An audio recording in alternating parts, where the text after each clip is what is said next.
আসসালামু আলাইকুম। কবরস্থানের বাহিরে লেখা ছিল, শেষ মঞ্জিল তো তোমার এটাই। আসতে না আসতেই তো জীবনটা কেটে গেল। কি পেলে তুমি এই দুনিয়া থেকে? কিছুই না। দেখতে দেখতে সবাই তোমাকে ছেড়ে চলে গেল। কবরের ডাক। তুমি কি কখনো আমায় মনে করেছিলে? তাহলে শুনো, আমার মধ্যে গহীন অন্ধকার, নামাজের আলো সাথে নিয়ে এসো। আমার মধ্যে অস্বস্তি বিদ্যমান, তাই কোরআন তেলাওয়াত সাথে নিয়ে এসো। আমার মধ্যে আছে বিষাক্ত পোকামাকড়, সাপ বিচ্ছু, তাই সাথে করে রাসূল সাল্লাল্লাহু ও আহলে বায়তের প্রেম নিয়ে এসো। আমার মধ্যে আছে আগুন, তাই খোদাভীতির শীতল পানি নিয়ে এসো। মেসেজটি নিজের মোবাইলে সংরক্ষিত কন্টাক্টে সব মুসলিম ভাই বোনদের সেন্ড করুন। কে জানে, হয়তো কেউ আমল করাতে আপনারও গুনাহ মাফ হয়ে যেতে পারে। ঈমানের পর যার নামাজ উত্তম তার জীবন উত্তম, যার জীবন উত্তম তার মৃত্যু উত্তম, যার মৃত্যু উত্তম তার কবর উত্তম, যার কবর উত্তম তার আখিরাত উত্তম, যার আখিরাত উত্তম তার জন্য জান্নাত নিশ্চিত।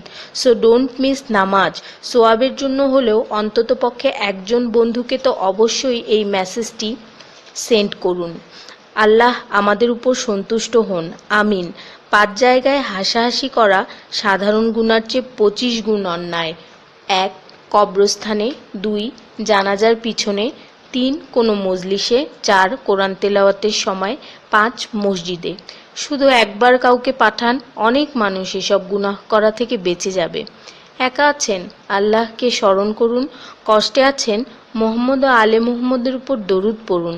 মন খারাপ থাকলে ইয়া হাইয়ু ইয়া কাইয়ুমও পড়ুন। টেনশনে থাকলে ইয়া রাহিমও পড়ুন। ফ্রি থাকলে মেসেজটি ফরওয়ার্ড করুন। হে আল্লাহ, আমার উপর এবং তোমার নবীর উম্মতের সকল সদস্যদের উপর তোমার রহমত বর্ষণ করো, আমিন। তথ্য: আপনি কি জানেন পবিত্র কোরআন শুনলে ক্যান্সার হয় না? আর যদি ক্যান্সার সেল শরীরে থেকেও থাকে তাহলে তাও মারা যায়। দীর্ঘ সময় ধরে আল্লাহকে সেজদা দিলে জ্ঞান ও বুদ্ধিশক্তি বাড়ে। মাথা ব্যথার সমস্যা হয় না। চুল পড়া দূর হয়ে যায়। এই মেসেজটি ফরওয়ার্ড করতে শয়তান আপনাকে বাধা দিবে, কিন্তু আপনি এটা হতে দিবেন না।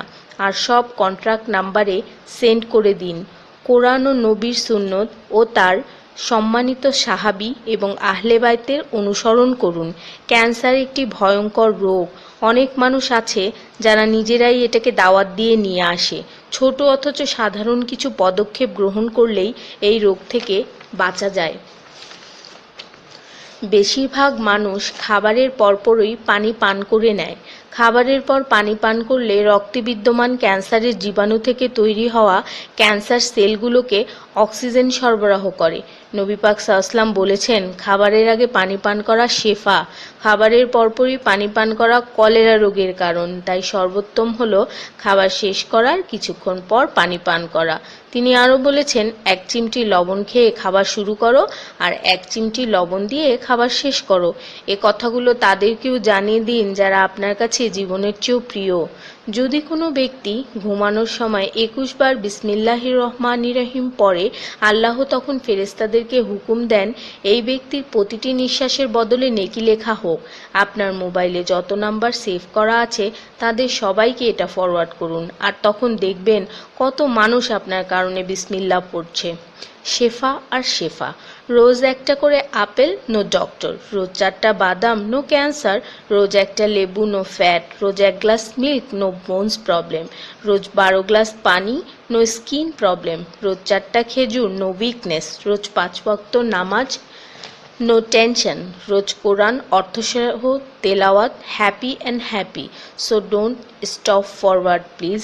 স্কিনের জন্য অজুর পানি, হার্টের জন্য কোরআন তেলাওয়াত, স্বাস্থ্যের জন্য নামাজ, আর খুশি থাকার জন্য আল্লাহর জিকির করুন। জেনে রাখবেন, ভালো কথা প্রচার করা সৎকার সমতুল্য, সাথে 30 লাখ নেকি